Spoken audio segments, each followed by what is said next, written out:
first of all, yesterday it was about 500. Can you tell us the exact number of those who have been able to come up to surface?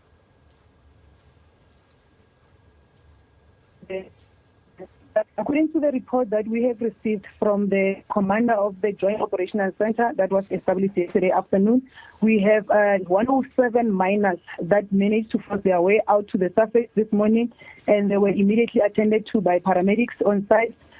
Some of them have been sent home, and about 15 were interviewed by the detectives on site.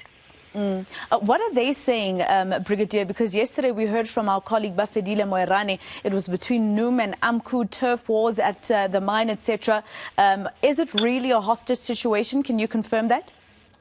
At this stage, we can confirm that it's a hostage situation, because you remember that yesterday the two paramedics as well as the security officer were sent down under the pretense that there was someone who was injured and they were going there to assist, but they never came up. That's when it was decided that we're no longer treating it as an alleged hostage situation, so it was confirmed that it's a hostage situation. And also the people that have been interviewed by the detectives that managed to come to the surface this morning, they have confirmed that they were held there against their will. They were held by a group of about 15 or so men who has your traditional weapons, kiri, spades and whatnot. So they were there and they were held against their will.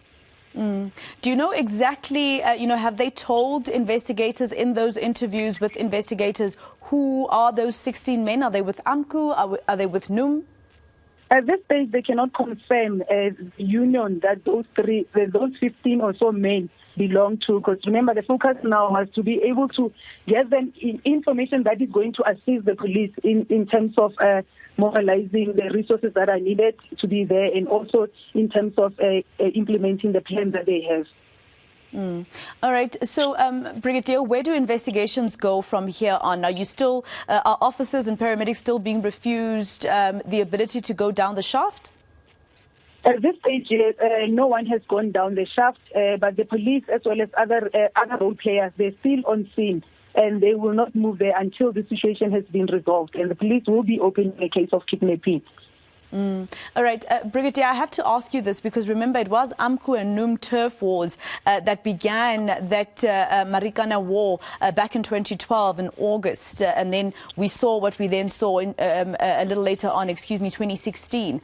It was the turf wars between these two very unions. Are police preparing to make sure that you are able to make sure that we don't see those scenes that we saw back in August 2016? As I've already said, we have a plan in place, and we cannot compare this situation to the Marikana situation. Every incident is treated on its own merit. So as and when there is a need for the police to continue with the implementation of the plan, they will be informed by the situation at hand. So of the 107 mine workers, none of them arrested, right? We're treating them as people who were rescued.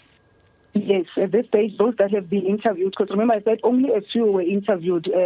Some were not in a position for the police who can be interviewing them, so they had to be treated and then sent home to recuperate. All right, Brigadier, we'll continue to just catch up with you during the course of the day because, of course, this is a developing story. The SAPS's Gauteng spokesperson, Brenda Muridili, speaking to us there. Let's continue with that story. It is going down at Gold One Mine in Springs, literally. Some say they've dug their own graves, but for hundreds of disgruntled mine workers, their underground sit-in is the only way to get heard. Law enforcement says over 100 miners have made their way to the surface, as you heard. These workers are calling for recognition of the Association of Mine Workers and Construction Union. Let's take you there live now, where we find my colleague Bafedile Moerane. She's been tracking developments in this story since yesterday. Bafedile, what's the update that you can give us at the moment? We know that 107 mine workers were rescued.